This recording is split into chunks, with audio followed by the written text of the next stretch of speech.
नमस्कार, अग्निपथ देख रहे हैं आप और अग्निपथ में आज हम बात करेंगे सदन में हंगामा। छत्तीसगढ़ विधानसभा के बजट सत्र का दूसरा दिन भी हंगामेदार रहा। कार्रवाई शुरू होने के बाद अविभाजित मध्य प्रदेश विधानसभा के पूर्व सदस्य पुनीत राम साहू और अविभाजित मध्य प्रदेश विधानसभा के पूर्व सदस्य राधे श्याम शर्मा को श्रद्धांजलि दी गई। कार्रवाई के दौरान विपक्ष सत्ता पक्ष को कई मुद्दों पर घेरता नजर आया, जिसमें नल जल योजना, नियमितीकरण, नक्सलवाद जैसे मुद्दे प्रमुख रहे। शून्यकाल शुरू होते ही विधानसभा फिर हंगामे और शोरगुल में डूब गई।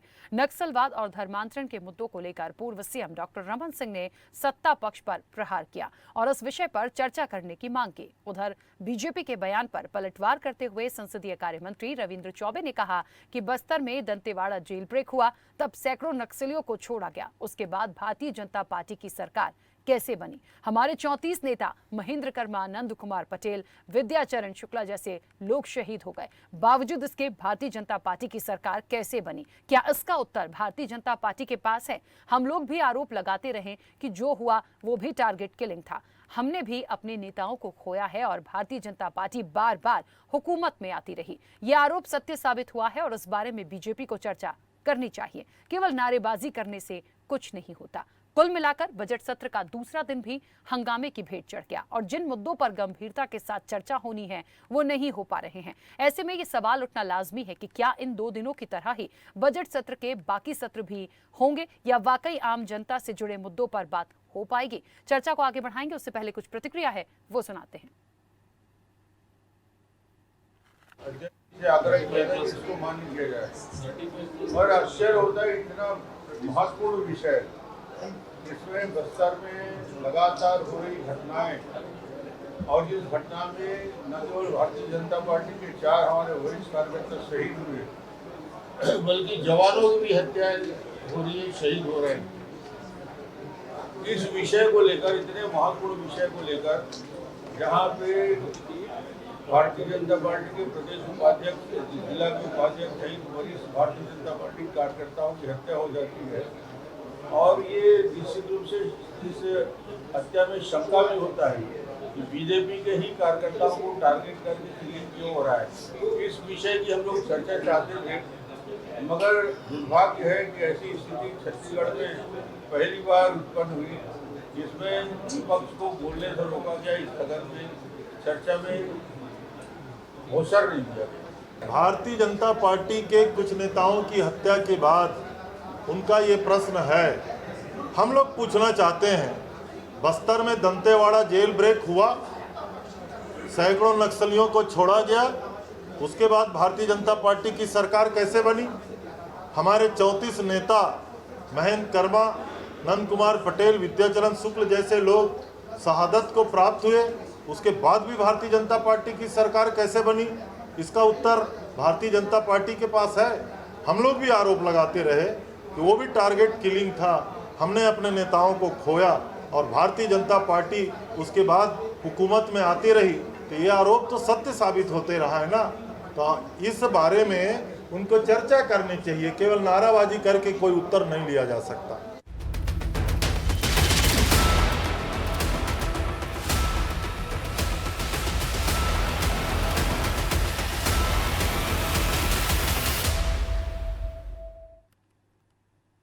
तो वार पलटवार हुआ, सदन में हंगामा भी हो गया। लेकिन बड़ा सवाल है कि आखिरकार देखिए, बजट आना है और बजट आने के पहले बहुत महत्वपूर्ण चर्चा होती है, बहुत सारे मुद्दे होते हैं।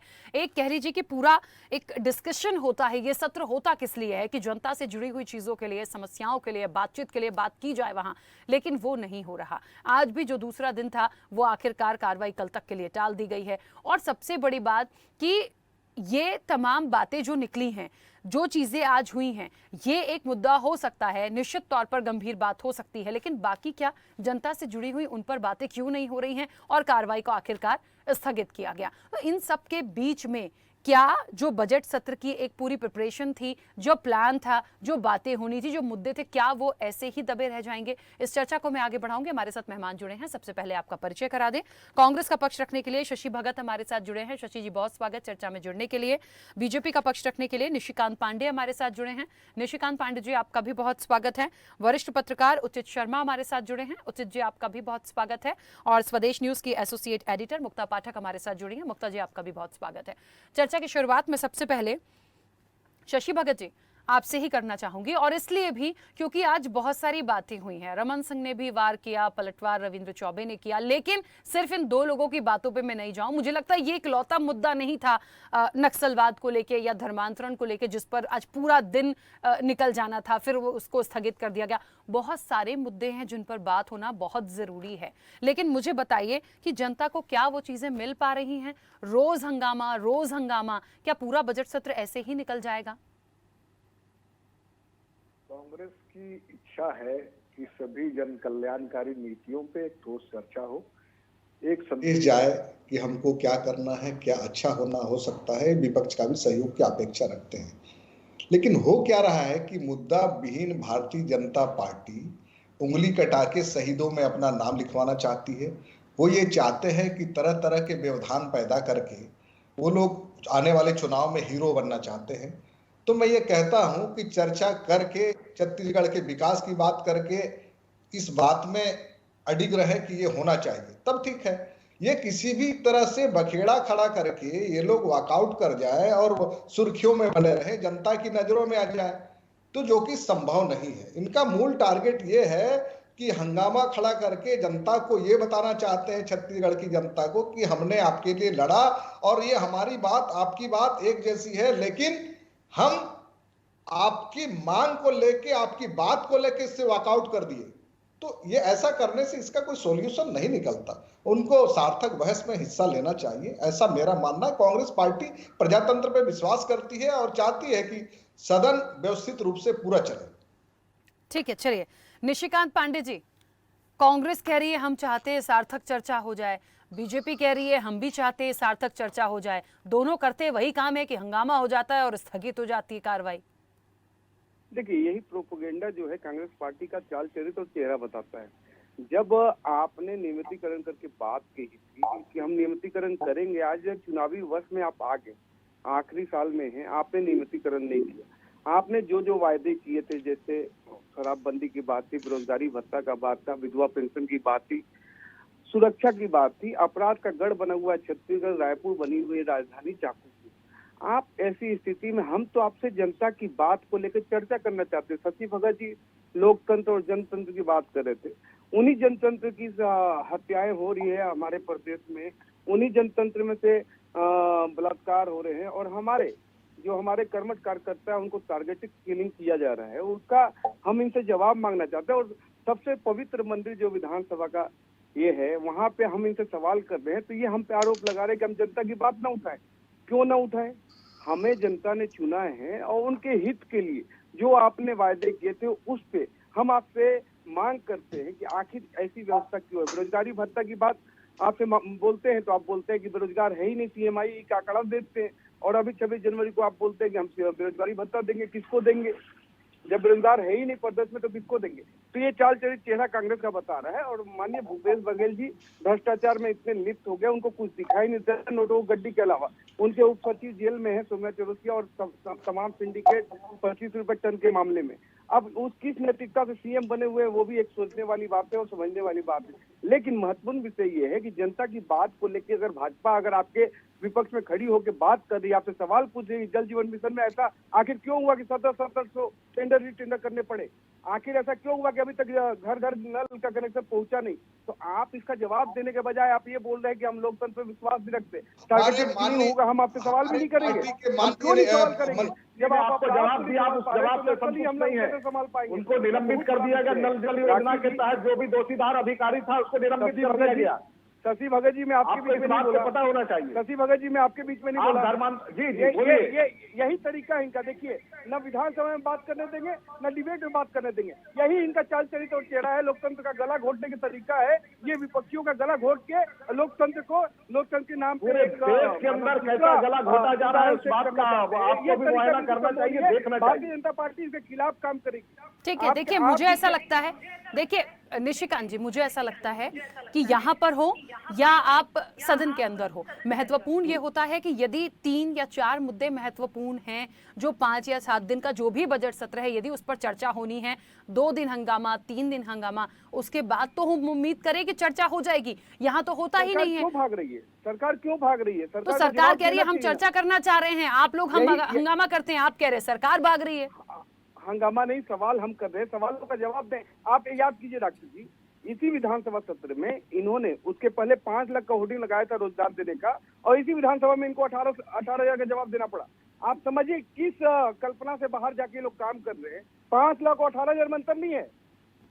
ठीक है, होता तो समझ में आता है। चलिए मैं वापस आती हूँ। उचित जी, ये कांग्रेस पार्टी करना चाह रही है और कर रही है, वो प्रदेश की जनता भी देख रही है। ठीक है, चलिए उचित जी, मुझे लगता है हम पहली बार तो ये सत्र नहीं देख रहे हैं, हम अक्सर ऐसे सत्र देखते आए हैं और ये हंगामा शोर शराबा हमने देखा है, लेकिन मुझे लगता है इलेक्शन है, बजट सत्र महत्वपूर्ण है क्योंकि बजट भी आना है और वो कहीं ना कहीं कितनी राहत पहुंचाएगा आम जनता को, इस पर सबकी निगाहें हैं और उसका पूरा इम्पैक्ट जो है वो इलेक्शन में हमें देखने को मिलेगा। लेकिन जो मुद्दे हैं जिन पर बात होनी है, क्या माने कि वाकई में कहीं ना कहीं सरकार कुछ योजनाओं को लेकर फंस गई है इसलिए भाग रही है, विपक्ष का जो पड़ला है वो भारी है, या वाकई में ये एक दूसरे को बचा रहे हैं वहां पर और हंगामा करते हैं, शोर शराबा करते हैं और जो कार्रवाई है सदन की वो स्थगित हो जाती। देखिए, ये पूरी सदन की परंपरा को उन्होंने पूरा मेंटेन किया हुआ है।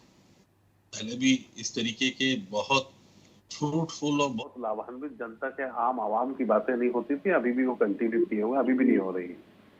ये इनकी अपनी लक्ष्य, अपनी बातें, जिन चीजों पे बात होनी चाहिए, शिक्षा पे, चिकित्सा पे, सुरक्षा पे, सामाजिक कल्याण पे, जवान पे, किसान पे, नौजवान पे, वो चीजें गौण हो गई हैं।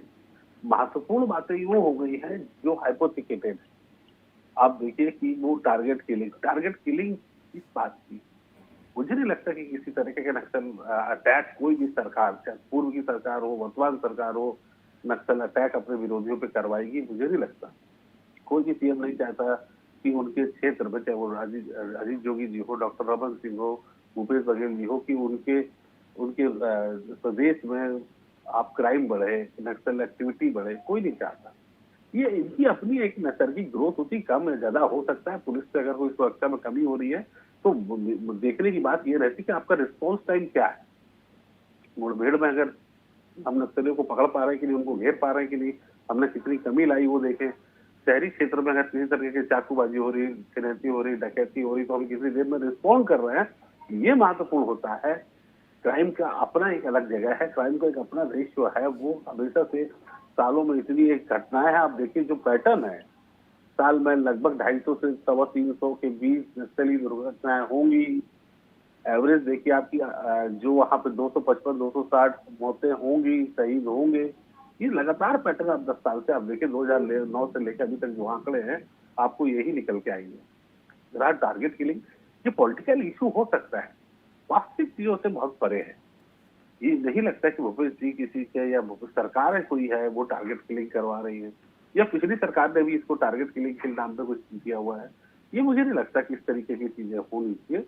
लेकिन हकीकत में जिन बातों पर चर्चा होनी चाहिए, जो बुनियादी तकलीफें हैं आम आवाम की, जो 3 करोड़ जनता की, जिसपे बहस होना चाहिए, डिबेट होना चाहिए, जिसपे सार्थक संवाद होना चाहिए, जिसपे विपक्ष को पुरजोर वो बातें रखनी चाहिए जो बहुत महत्वपूर्ण है आवाम के लिए, जनता के लिए। उन बातों से इधर हम उन बातों पे अपनी बहस ज्यादा करते हैं, समय ज्यादा करते हैं और समय को खराब करते हैं, जिन बातों पे बहुत महत्वपूर्ण नहीं।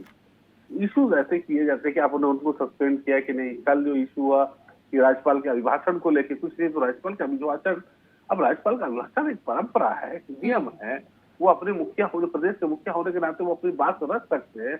कल उस पर लंबी बहस चली और कल पूरा का पूरा सदन जो है बिल्कुल उसमें ही चलेगा। तो मूल राखी बात यह है, लबो लबाब है कि समस्त योजनाओं को, समस्त बातों का, बुनियादी सवालों का मर्सिया पड़ा जा रहा है सदन में।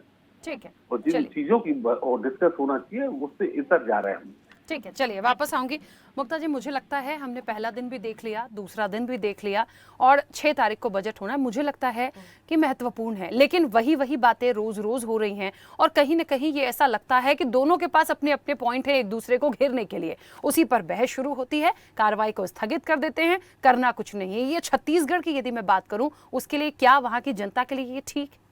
बिल्कुल, बहुत सही वाजिब सवाल है राखी। और अगर आप देख रही हैं, आप भी देख रही होंगी, जिस तरह से अगर हम कंपेयर करें, छत्तीसगढ़ में जो है बजट सत्र है, मध्य प्रदेश में बजट सत्र है, दोनों में जो सरकार है अलग है।